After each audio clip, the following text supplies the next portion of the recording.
about workers in a vineyard.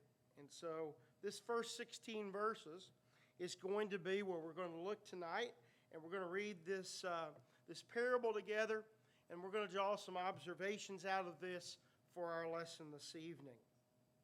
And so let's start in verse 1, Matthew chapter 20.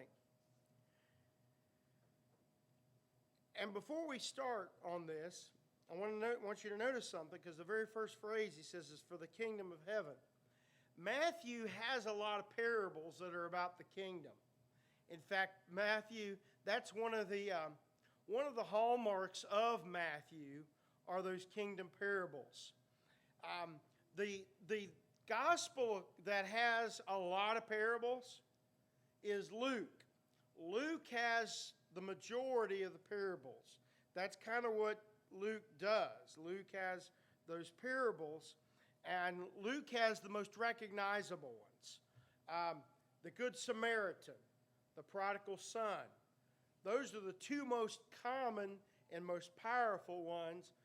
And of course, my class this last week at camp was on the prodigal son, and which I believe it's wrongly named. I like to name the loving father better, but that's another study for a different day, because the father's in the beginning of it with the younger son and is at the end of it with the older son. But anyway, but both of those parables, the Good Samaritan and the lost son, are both only in Luke. And so if you want to look for a parable, most of the time you're best off looking in Luke, with the exception of a lot of the kingdom parables about the kingdom coming are in Matthew. Matthew, as writing to a Jewish audience, Matthew's is a Jewish audience he writes to. He is concerned about the fulfillment of prophecy, and he's concerned about the kingdom coming. Whereas Luke writes to a Theophilus who is a Greek, and his has more of a Greek slant to the book. Anyway, just to say that as introduction to the text. For the kingdom of heaven is like a master of a house who went out early in the morning to hire laborers for his vineyard. After agreeing with the laborers for a denarius a day, he sent them into the vineyard. And going out about the third hour, he saw others standing idle in the marketplace, and said to them, "You go into the vineyard too, and whatever is right I will give to you." So they went, going out again to the 6th hour and the 9th hour, he did the same. And about the 11th hour he went out and found others standing. And he said to them, "Why do you stand here idle all day?" They said to him, "Because no one has hired us." He said to them, "You go into the vineyard too." And when evening came, the owner of the vineyard said to his foreman, "Call the laborers and pay them their wages, beginning with the last up to the first." And when those hired about the 11th hour came, each of them received a denarius.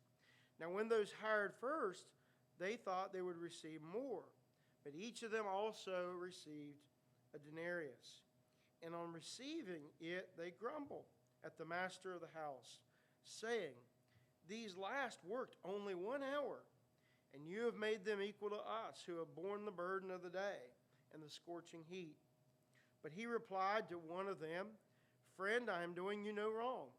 Did you not agree with me for a denarius? Take what belongs to you and go. I choose to give to this last worker as I give to you. Am I not allowed to do what I choose with what belongs to me? Or do you begrudge my generosity? So the last will be first, and the first last." This is a really curious parable, isn't it? It really is curious. It challenges us a little bit. We're almost tempted to look at this and say, "That's not right." And honestly, are you? I mean, I struggle with that in looking at this. Looking, that's not right, you know. So let's look at it. Let's think about it, kind of peel back the layers, and spend a few minutes with it this evening. First of all, first verse, back to it. He says, "For the kingdom of heaven is like the master of a house." You see, he's comparing this vineyard and this master of this vineyard and the workers in the vineyard to the individuals in the kingdom of heaven. And so when you stop to realize, what's he trying to say about the kingdom of heaven? And so, what are some of the things that we see? First of all, you'll notice that there's a master to the vineyard. There's a master over it all. As we know, the master over the kingdom of heaven is God himself, with Jesus as the purchaser of that kingdom by his blood upon the cross. And so God is the owner. God is the master of the kingdom, if you will. And so he is the one that is looking for workers, looking for people in his vineyard. And so God, like this master, goes out and calls in the people that are going to work in the vineyard. So when do those people start working? Well, see, that's a good question, isn't it? You know, some people decide to become a Christian at the very beginning of their adolescence, when they're not even quite a teenager yet. And then there are some that do as a teen, some as a young adult, some as a middle-aged adult, some even at a very late part in their life. And, you know, very much like the workers in this vineyard. And so when you look at this and you think, okay, there are some that agree to come, and they work the whole day long. You know, there are people that are baptized young and might end up being a Christian for 80 years or so. And think about that, and think about all that they would go through and have in that Christian life, all of the work that they will do, all the times in which they served, and all those things. You think about all of that. And then there's others that may become a Christian mere days or weeks or months before they die and leave this world. And so he's looking at that in essence. Looking at that idea about those that become a Christian later or those that become one earlier. So, when you look at this and you think, okay, there are people that come to Christ, come to God, or come to the kingdom at many different points. You see it in the Scriptures. You see it in the New Testament. There are some that do so at a young age, like, say, Timothy. And then there's some that do it at a later age, like, say, Saul of Tarsus, who was an adult and a leader and persecuted the church for a while, and then decides later, when he sees the light and has the communication with Jesus, and then is converted by Ananias in Damascus, that he becomes a Christian. And so you find that there are people that at different points in life, different walks of life, all come to the Lord. And so when you look at this, the master goes out first thing in the morning. And so he finds some people first thing in the morning. They would typically do what happens today. You go to a bigger town today, a town that is pretty sizable. I don't know that there's anywhere like that in Fairmont, but I do know that in Greenville, South Carolina, where we lived, and also in Pensacola, where we lived, both of them pretty good-sized towns, there were certain places in town that if you went down there with a truck or a van or whatever first thing in the morning, there would be laborers lined up. A lot of them were people that didn't have a car, or they were, migrant workers or whatever, but there were certain places in town, if you needed to get some guys and move some dirt or do whatever, and you just wanted to get some guys to come help you, you could come down there and you could go, and any time, especially early in the morning, you'd come by, and you might have to transport them and bring them back at the end of the day, but you could go and get laborers. It was known in those towns that you go to that certain place, and you could go and just say, hey, anybody want to come help me for the day? Yeah, here's what I've got going on. And maybe they would have skills or whatever, and you would hire day laborers to do that. It's a really good thing if you don't need people every day, all day, but yet if you needed some people at a certain time, like a vineyard, if you owned a vineyard, there's certain times of the year when that job would be really, really hectic. Then there's a lot of other times when you're just sitting there watching the grapes grow. There's some times that are busy, sometimes not. So I would imagine at certain times when you would either be harvesting or when you maybe had pruning going on or whatever, that you need all the hands you could get to do the job. And so he would go into the middle of the city. Apparently there would be a place, a gathering place, where people would come together. And if you needed to get some workers for the day, you'd go down there and say, hey, I need 6 men. Come with me. And you'd pick out 6 guys that could do the job, and they'd come with you. Apparently in this parable, he wanted everybody he could get. And so he came by, and there were some standing around first thing in the morning that were eager and ambitious, and they're first off. And he said, come work in my vineyard. And he said, how does a denarius sound for a day? And they all agreed. So that sounded good.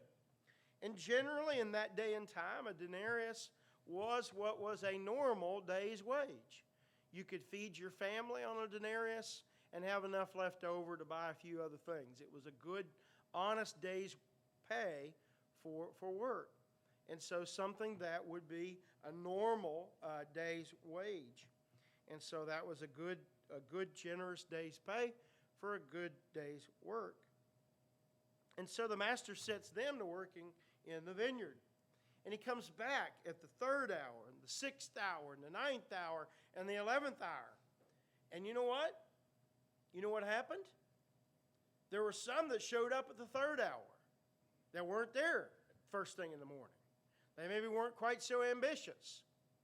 And then there were others there that showed up at the 6th hour. They showed up at noon. Generally speaking, workers that want to work for the day don't just show up at noon. They want to be there a little earlier. You want to have somebody there, but they showed up. And the master said, hey, if you're willing to go work for the rest of the day, I'm willing to pay you.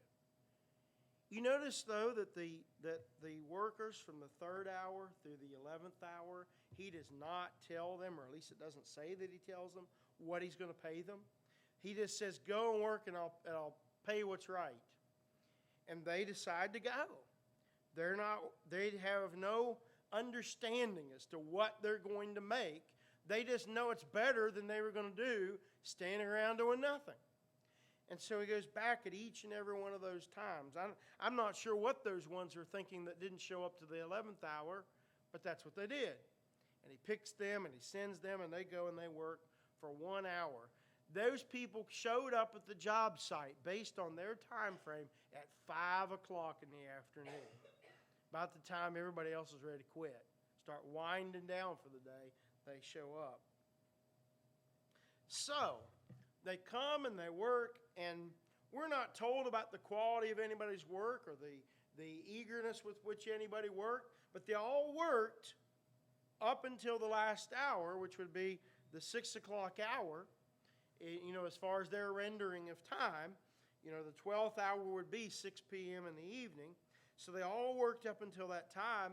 And so the master of the vineyard tells his foreman, he tells him to pay all the laborers their wages, and tells them to give to everybody, those that came last, all the way down to those that came at first thing in the morning, to give them all a denarius. And so they do that. And one by one, all the workers come through, and they get their denarius, and they go along, including those that worked the whole day. Now that causes us to struggle a little bit, doesn't it? That's not exactly fair. If they were union workers, they'd probably strike. Possibly. I'm not trying to stir up any union guys. I know we got some union guys, so don't get mad at me. But let's face it, that probably would cause a stir, wouldn't it? It probably would. But that causes us to struggle with our sense of right and wrong. But let's look at it a minute and think about what's going on. What is the reward that we receive in the kingdom of heaven? It's eternity with God, isn't it? It's heaven. And we've got to realize that heaven awaits for any and all that give their life to God at any point that they do that. And you know what? Heaven is going to be heaven for even, and I guess this is the most extreme case you could ever imagine, the thief on the cross that apparently lived a wrong life. Now, he lived this wrong life up until he ends up on the cross. You know, he deserved to be on the cross, acknowledged he was on the cross, and he stands up for Jesus and says, remember when you come into your kingdom. And Jesus says to him, today you'll be with me in paradise. I guess that's as close to cutting it to the final hours you can get. You know, to already be nailed to a cross along with Jesus. Now, very quickly, I know sometimes people think, okay, you know, because people ask about salvation and say, okay, there the thief on the cross was not baptized and did not get washed of his sins in order to be saved. And you know what my answer is? Well, yeah, sure. He didn't need to be. Because the thief on the cross died under the old law. The new covenant and the new covenant that we live under, we have power in baptism because of the death, burial, and resurrection of Jesus. That's why there's power in baptism, because we symbolize what the death, the burial, and the resurrection of Jesus meant. And the power came at the point of the resurrection for Christianity. There was no Christianity, and there was no power in baptism in the sense of saving power in that regard until after that. Well, the thief on the cross died before the resurrection. He died after Jesus because Jesus died first, and they broke the legs of the two men, the two thieves, but he died before the burial and the resurrection. So the thief on the cross died under the old law. He didn't need to be baptized. That's a side note. That's a freebie. But anyway, you could be like that, and heaven awaits. Or the same person that's baptized at a very young age, lives to be 100, and serves as a Christian for 90 or so years. Heaven is the same for those two individuals. Now, we recognize that. And aren't you glad that's the case? Aren't you glad God doesn't base our entrance into heaven based on seniority and time? Because let's face it, there are some more righteous than us. Some that have maybe not been Christians longer, but they've worked harder. Well, how will we measure that? Well, we can't. And here the thing is, being in heaven with God is the great gift, is the great blessing. And it's fair and it's right, even though it might challenge our sense of fairness. It is fair and right that any and all that give their life to Christ, whether they're 90 years away from death or whether they do it a day before they die or the day they die, the same kingdom, the same heaven is available to all. Now, something you don't realize. There might be gratitude on both people's parts. There's gratitude on all that have labored and worked for the Lord. But there's some added benefits to being one of the ones that shows up early and stays all through the day. You see, there is the peace and understanding and the joy of knowing that you have received your wages at the end of the day. You've done a good, honest day's work. And it's good to know that. Also, it's a good thing to know that as a Christian, when you come to the end of your life, at whatever point that is, you think back and you've got a lot of good memories. You know, the memories that we have as Christians are some of God's rewards and God's blessings for lives that have been well lived. The good things from our family, from our friends, the things that we're blessed with, the things that might have been difficult at the time, but we can look back and we can smile and be thankful for those things. There's hard times that, wow, they end up being a blessing in the end. And we think about those things, and a lot of times that labor of the day makes us feel good about what we've gone through and the things we've learned and the things we've done. I tell you what, there is no better sleep than to lay your head on the pillow at night when you've done a good day's work. And I can't think of any sweeter rest than a Christian who lives their life in service to God and goes to their reward with having done as much as they could. And so what a good thing that is. Also, one more thing that we haven't mentioned and that we've kind of sidestepped until now, and that is this. When we go to heaven, okay? When we go to heaven, excuse me just a second.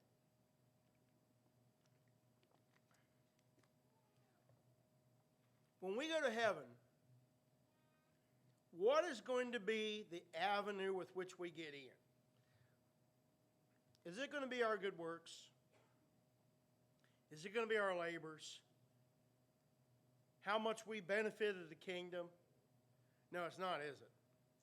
So, how is it? It's going to be because of the grace and mercy and forgiveness of God. And even though in the parable, the individuals are working for the wages they're receiving. And even if you are the one that becomes a Christian at a young age and lives to an old age, and you're a Christian for 90 years, you still haven't earned that spot in heaven, because that's not earned. You see, we get into heaven because of the grace and the mercy and the forgiveness of God. Oh, we need to be workers in His kingdom. We need to be workers in His vineyard. But at the end of the day, the denarius that the person that worked 1 hour, he got that because of the goodness and graciousness of God.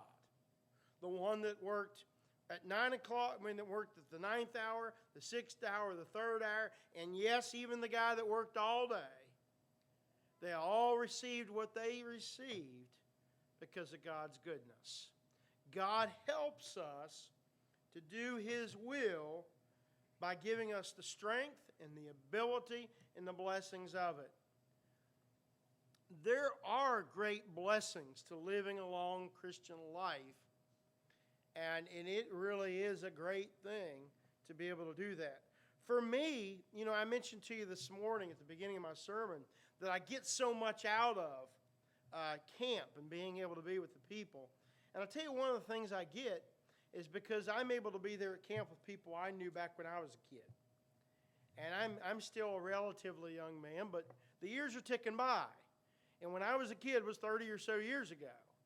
And so, it really is. It's a heartwarming thing to see people that I knew as a small kid that are still faithful to the Lord. And to sit around and talk about some of those old times and talk about some of those things that we did and the things we remember from camp and the blessings of it, those are some tremendous and rich blessings to say, yeah, I remember when. And I know, like when I would go and talk with John Toothman or talk with some of the older members here at church, and you just hear their stories and you think, okay, you got all those things. And all those precious memories are blessings from God, because if you live a life the way you should, you're going to have a treasure trove of those things that you can enjoy and that your family can enjoy.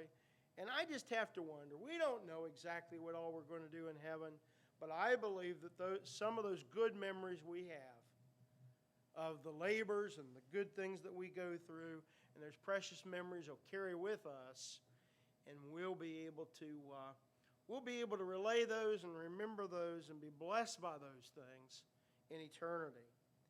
You know, because at the end of the day, what is great is we have a master that will reward any and all that have worked for him. And so I don't want anybody to mistake, hey, I'm going to be the guy that shows up at 5 in the afternoon. Well, that's a dangerous, dangerous thing to try. Because what if you die at 10:30? At 10 and a half hours in the afternoon? What if you die at 4:30 in the afternoon, which would be the 10 and a half hour? Not everybody lives to a ripe old age. And what a terrible thing that would be to die too soon. Also, the great blessings you're going to miss out in being a part of God's family in the meantime. When you look at it and think about it, realize that God will reward us all. And nobody, I don't think anybody's ever going to get to heaven and say, I don't think I got my money's worth. You think about that? We've probably all bought something and thought, I don't think I got my money's worth on this. But I don't think there's anybody, no matter when you come to Christ or how long you serve him, nobody, and I mean nobody, is going to get to eternity and say, I don't think this is worth it. I don't think it's what I expected. If it's anything like that, it'd be way better than anything that is expected. And so, let us all do our part. Let us all work. Let us all remember that no matter how much we do, it's not by works that we're saved. It's by the grace and the mercy and the forgiveness of God. Whether we start out early or whether we start out late, it's God's grace that forgives us. If you need to receive that grace, if you need to become a child of God and be baptized this evening, we want to give you that opportunity to come and do that. If you are a Christian and you've strayed away from God, maybe you've not been working like you should, maybe you've taken the afternoon off, so to speak. Well, you need to come back and look for that opportunity to come back and repent and seek help and seek God's forgiveness. And if you want us to help you with that, please do that.